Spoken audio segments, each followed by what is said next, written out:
Hello everyone, welcome to Free Life Science class.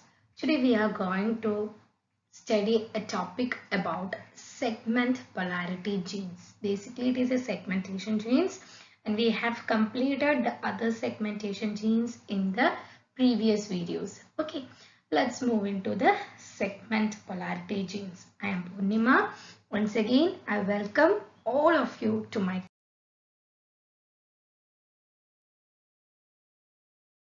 So let's sum up what we have learned earlier. So we already discussed about maternal genes, bicoid nanoscaudal hunchback, and also about gap genes like NURBS, Krupel gene, Taylor's hunchback. And also we have studied about pair rule genes, that is hairy, event skipped, runt, Fishitarasu, odd skip, paired, sloppy paired, and odd pair. Now we are going to see the next section of segmentation gene, that is segment polarity gene.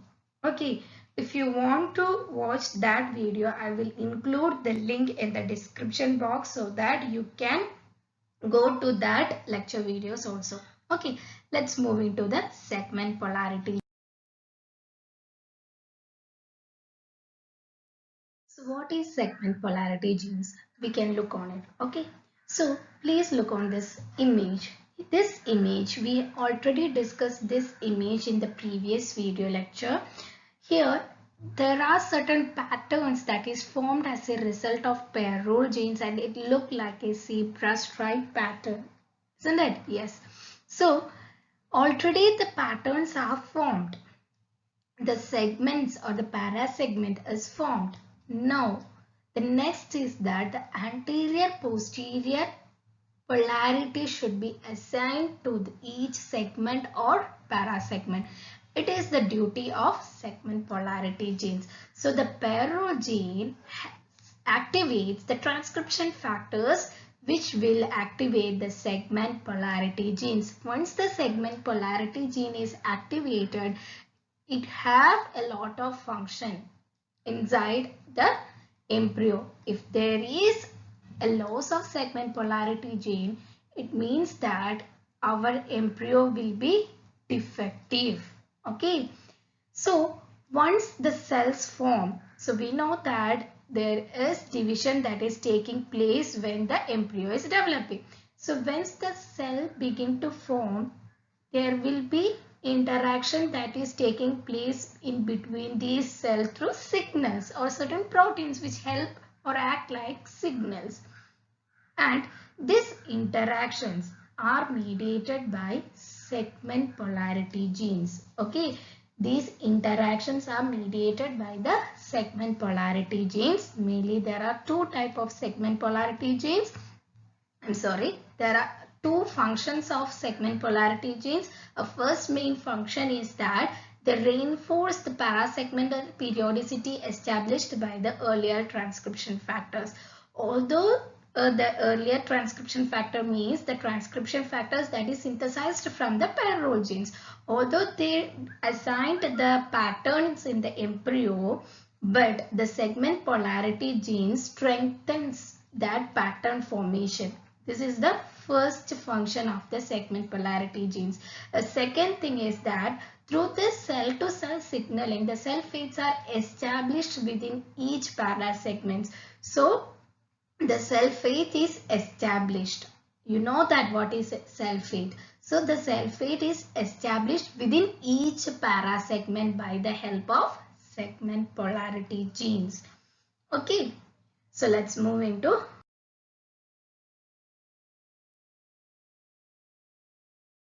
So more about segment polarity genes. These are the 6 segment polarity genes. So you can see in this picture, in this box, the segment polarity genes, and this armadillo is seen in Drosophila, and the other name for this gene in other insect is beta catenin. Okay, so armadillo is the gene that is seen in Drosophila. We are basically taken the example of Drosophila, hence it is given armadillo in the segment polarity genes, example of segment polarity genes. These are the 6 segment polarity genes we can see in Drosophila, and these three genes are seen in the anterior portion of a parasegment, and also we can say like this, it is seen in the posterior portion of a segment, and these three genes are seen in the posterior portion of the parasegment, and also we can say like this, they are seen in the anterior portion of a segment. If any of these gene is defect or it is mutated, then what will happen? Mutation in any of these genes will lead to defect in the segmentation and also in the gene expression pattern across each segment. Look on this sentence, that is, if there is a mutation in any of these genes, that will result in the loss of segmentation in every segment, not in a single segment, in every segment, and also the gene expression pattern will be lost in every segment. And if there is the presence of these all segment polarity genes, then this embryo will divide into well precised 14 segments with correct location and definition. Okay. So this is all about segment polarity genes, and we can look on the signaling pathway of segment polarity genes.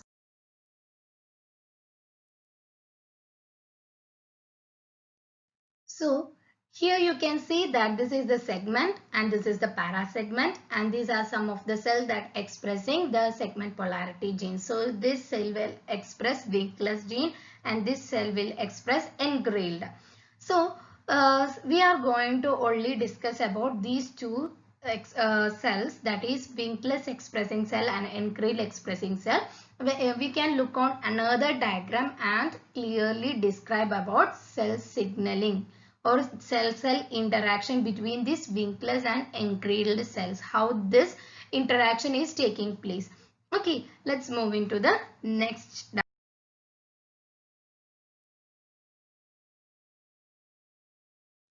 So this is the next diagram. Here you can see that this is an embryo, and this embryo have segments and parasegments.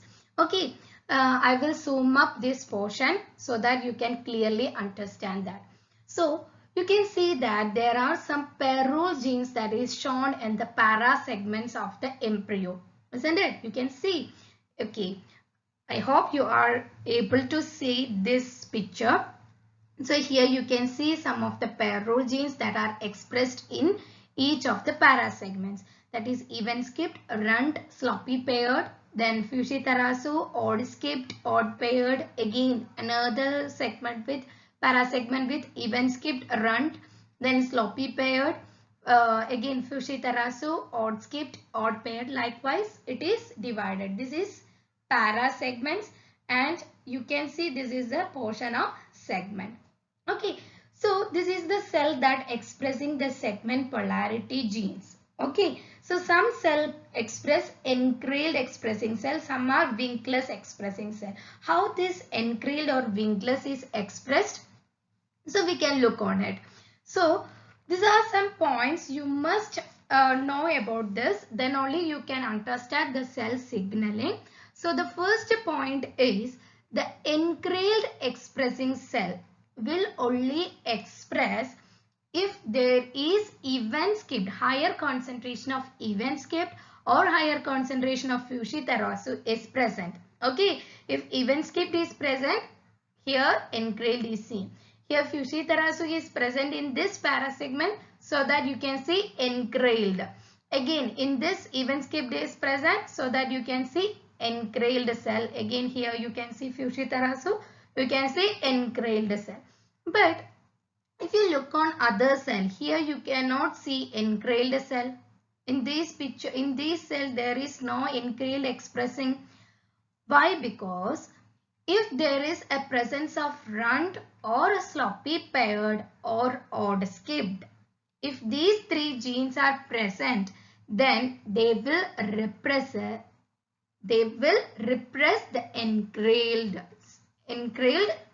gene. Okay, so the even skipped and Fushitarasu, in higher concentration is needed for the expression of engrailed gene and runt as well as this odd paired and also the sloppy paired.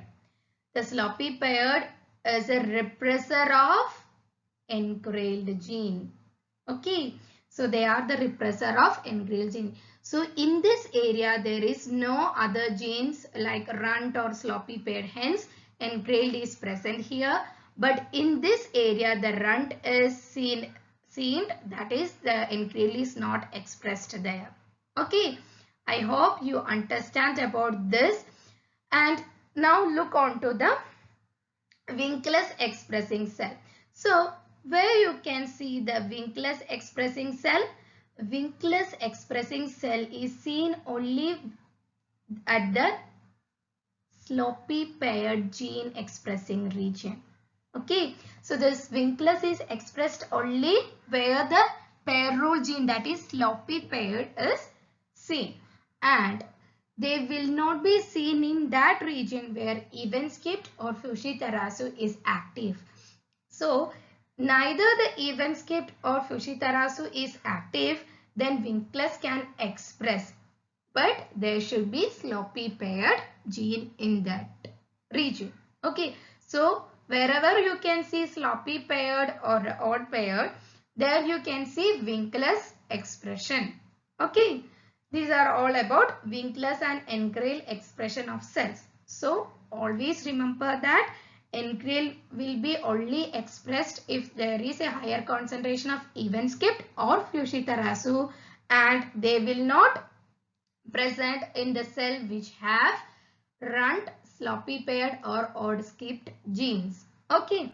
Likewise, the Winkless is only expressed when there is no or little amount of even skipped or Fushitarasu, and also they will be present only if the gene sloppy paired or odd paired is seen. Okay.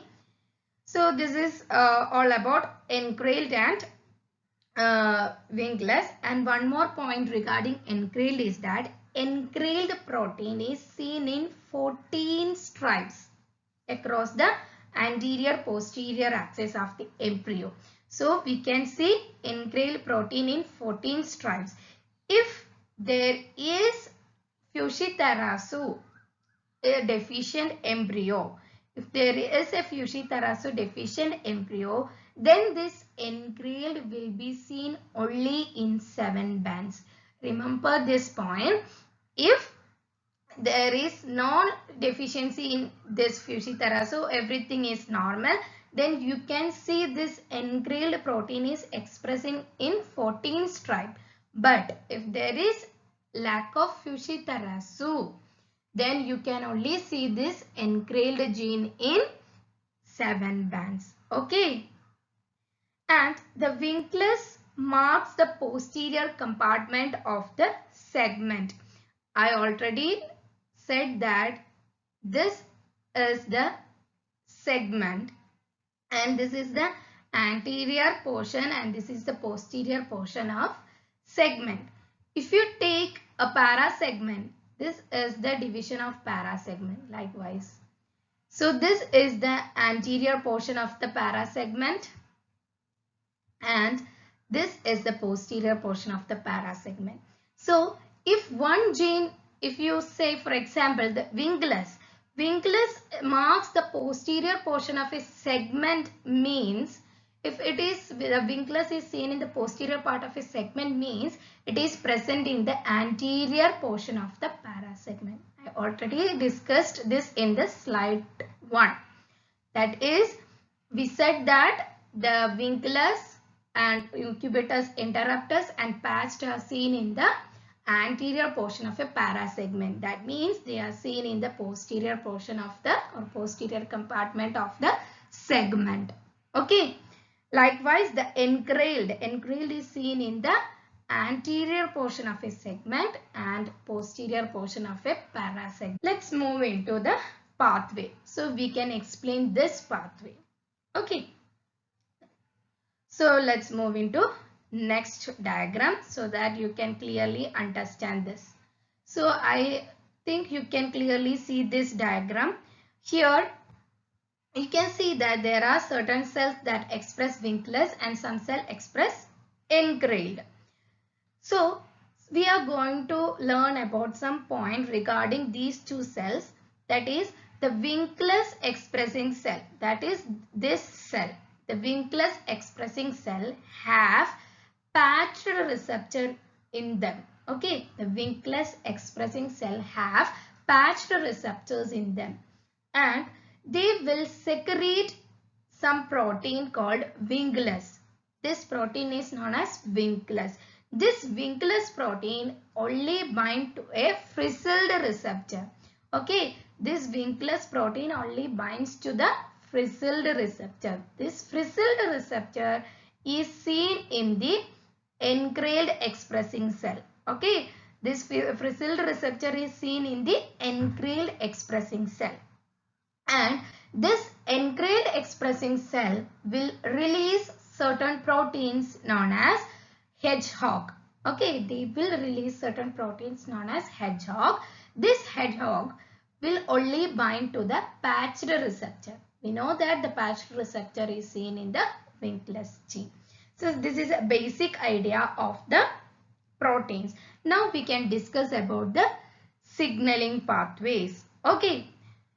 Now we can discuss about the signaling pathway so that you now clearly understand what is everything, how this is happening, everything you can understand. So the first condition, that is Winkler's gene expressing cell. So the Winkler's gene expressing cell have two methods of expressing, that is they can self-express themselves and also they will express in the action of hedgehog protein. So the Winkler's protein. So you can see the Winkler's proteins are present here, that is secreted from the Winkler's cell or Winkler's expressing cell, and this Winkler's protein will bind to the frizzled receptor. Okay, so the Winkler's protein will bind to the frizzled receptor and this frizzled receptor get activated. When this Winkler's protein comes and bind to the frizzled receptor, the frizzled receptor get activated, then in turn activate armadillo. Once again I am saying armadillo is the protein that is seen in Drosophila. If you take another insect, we will say beta-catenin instead of armadillo. Okay, so the armadillo will. So here you can see the armadillo, and this armadillo will activate the hedgehog gene. That is that they will activate the transcription factors and the hedgehog protein is synthesized. This hedgehog protein synthesized will be released to the surrounding cell, or they are diffused into the surrounding cells where they can bound to the patched receptor. Remember that the hedgehog will bind to the patched receptor. When this hedgehog bind to the patched receptor, this smoothen protein will release from the patched receptor and it will then activate cubitus interruptus. Okay, the smoothen protein when attached to the patched receptor prevents the signaling of smoothen protein. Okay, so whenever this smoothen protein is bound to the patched receptor, that is if there is no hedgehog protein, the smoothen protein will attach to the patched receptor. It means that it is preventing the signaling of smoothen protein.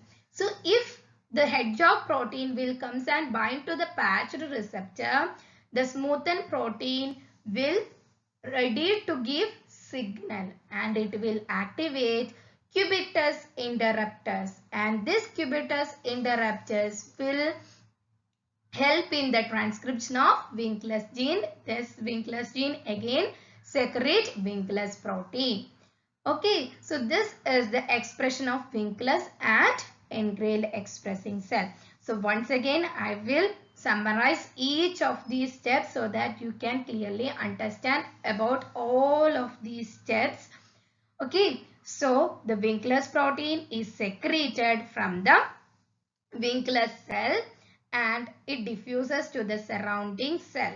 Okay, This then binds to the frizzled receptor, that is the engrailed expressing cell have frizzled receptor in their cell, and the protein, that is Winkler's protein, comes and binds to the frizzled receptor. So this binding causes engrailed gene to get activated, and this then activate the hedgehog protein, okay, by activating the armadillo, and this armadillo activate the transcription factor and it will in turn synthesize the hedgehog protein. Okay, so this hedgehog protein diffuses from the cells and binds to the neighboring cell where the patched receptor protein is seen, that is in the Winkler's expressing cell.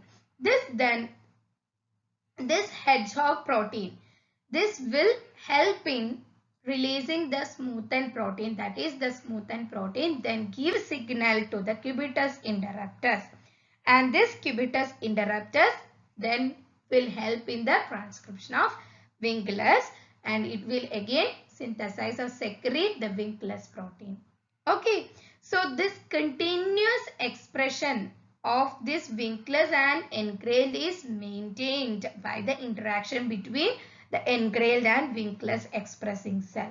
This is the method of expression inside each of these cells. Thereby they are giving signals to the cell. This is due to the segment polarity genes. If there is no segment polarity genes, then there will be no cell-cell interaction between these two cells. Okay, so these cell-cell interactions are mediated by the help of segment polarity genes. Okay, so we now completed about segment polarity genes. So if you liked my video, please give me a thumbs up, and also if